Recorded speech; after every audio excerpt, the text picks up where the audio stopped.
isaa ulfaatu baateetu na fidee anaaf eenyu sitti hin gitu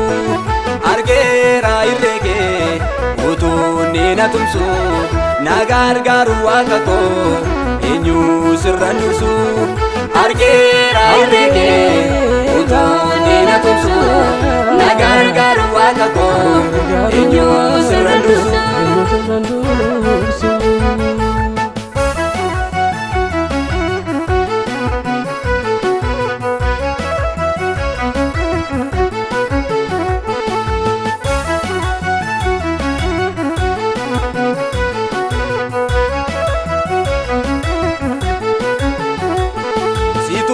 Natti gore duwwaarraa na fure kan akka keenaa dhimmu gooftaa koo jiraare dukkaana na marse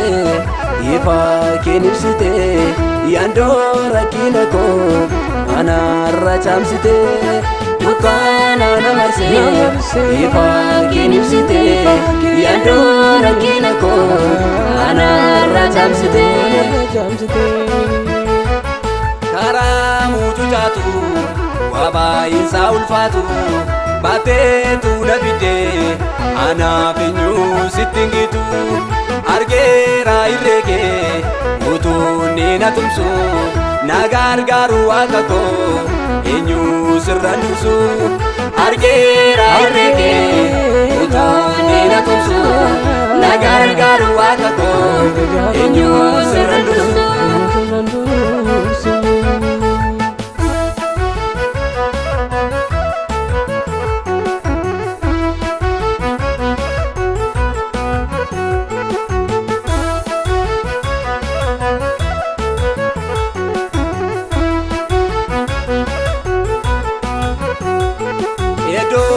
Na fidee dhugaadhaa beeka keessi koo harkaa qabdee na fidee naftaatee yaada pappaa koo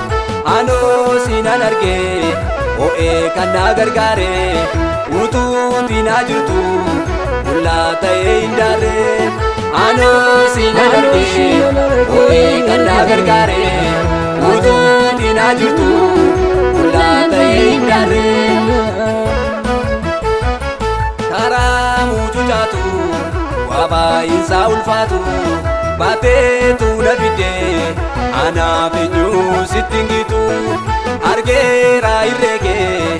utuunni na tumsu na gargaaru waaqa koo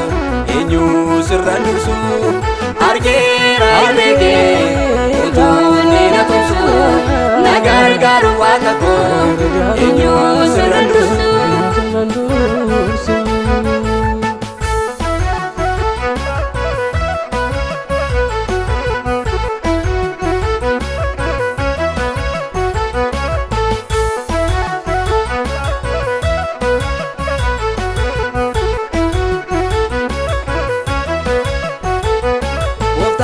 Situ godhe akkaan jiraadhu umarra naaf caalta kan akka keen argadhu garaa gadi buustee dachaa si ol baastee asiin nageessita alaas mijeessite garaa gadi buustee dachaa si ol baastee asiin nageessita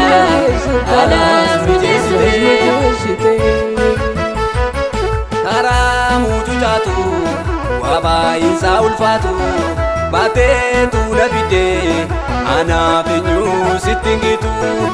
argeera irreekee utuunni na tumsu na gargaaru waaqa koo